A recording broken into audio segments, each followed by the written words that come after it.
Sarah Mitchell stood at the marble counter of First National Bank, her fingers trembling slightly as she clutched a worn envelope. At 62, she carried herself with quiet dignity, despite the frayed edges of her gray coat and the scuffed sneakers on her feet. Behind her, Richard Thornton waited impatiently. At 58, he wore his wealth-like armor, custom Italian suit, gold Rolex catching the overhead lights, leather briefcase that cost more than most people's monthly rent. He tapped his fingers against the counter, each tap broadcasting his irritation. "I just want to see my balance," Sarah said softly to the young teller, sliding a bank book across the counter. The book's cover was creased and faded, clearly untouched for years. Richard couldn't help himself. A sharp laugh escaped his lips. The woman in front of him looked like she'd be lucky to have $50 to her name. What was she doing wasting everyone's time checking a balance she could probably recite from memory? The teller, a woman named Jennifer in her 30s, took the bank book with professional courtesy. "Of course, ma'am." "Just one moment." Richa shifted his weight, making his impatience known. He had a meeting across town in 40 minutes. Important people were waiting. He let out an exaggerated sigh. Sarah didn't turn around, but her shoulders tensed slightly. She was used to invisible dismissal, to being looked through rather than at. 30 years as a school librarian hadn't made her rich, but it had taught her patience and the value of quiet perseverance. Jennifer typed something into her computer. Then her fingers paused. She looked at the screen, then back at the bank book, then at the screen again. Her professional composure cracked just slightly. "No, Mrs. Mitchell," Jennifer said, her voice carrying a new note of respect. "Would you mind waiting just a moment? I need to have my manager verify this." Richard rolled his eyes. Great, now there'd be even more delay because this woman probably had some outdated account. That needed special handling. A man in his late 50s emerged from a glass office, his nameplate reading Marcus Chen, branch manager. He approached the counter with Jennifer, who whispered something to him while gesturing at the screen. Marcus's eyebrows rose. He looked at Sarah with sudden attention. "Mrs. Mitchell," Marcus said warmly, extending his hand. "I'm Marcus Chen, the branch manager. It's truly a pleasure to meet you. Would you mind stepping into my office? I think we should discuss your account privately." Sarah hesitated, glancing around nervously. "Is something wrong?" "I just wanted to check. Nothing's wrong at all," Marcus assured her.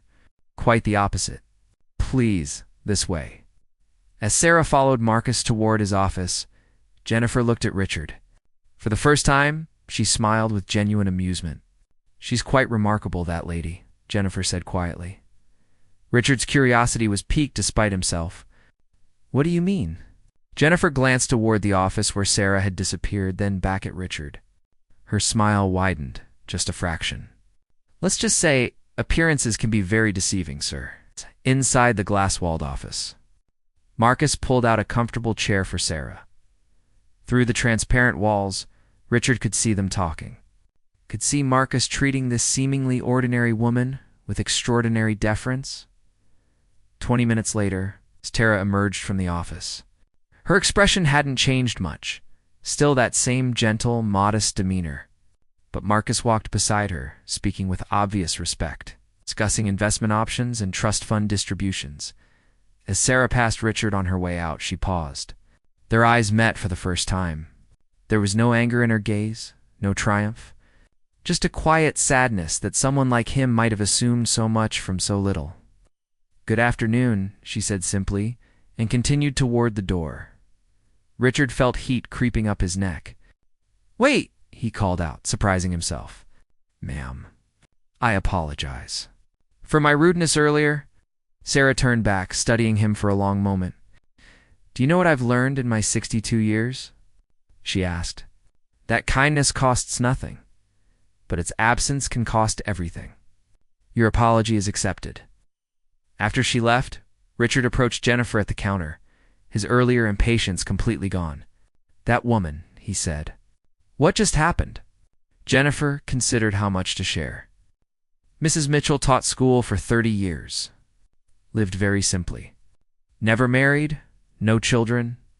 What she did have was discipline. She saved nearly every penny she could from every paycheck.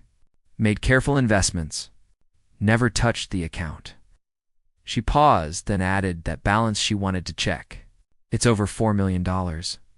The words hit Richard like cold water. He stood there, speechless, as Jennifer continued. She's been living on her pension, letting the investments grow. The only reason she came in today is because she's finally ready to start a foundation. She wants to provide scholarships for kids who can't afford books. Imagine that. All these years of living so modestly, and now she wants to give it away to help children read. Richard left the bank that day with his business still unfinished. He sat in his car for a long time, thinking about the woman in the worn coat who had more wealth than he did, more grace than he'd shown, and more generous dreams than he'd ever imagined. That evening, he went home and looked through his closets full of expensive suits, his garage with 3 luxury cars, his house with rooms he never used. He thought about Sarah Mitchell checking her balance, not because she worried about having enough, but because she wanted to make sure she had enough to give away. The next morning, Richard returned to the bank. He asked Jennifer if she knew how to contact Mrs. Mitchell's foundation. He had a donation he wanted to make, and more than that, he had a lesson he was finally ready to learn. Sometimes the richest people we meet aren't wearing the finest clothes or driving the nicest cars.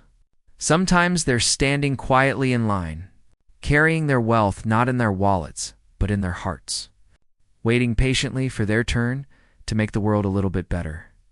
If this story touched your heart, please like, share, and subscribe. Leave a comment below telling us about a time when someone's quiet kindness surprised you. Your stories inspire us to keep sharing messages of hope and humanity.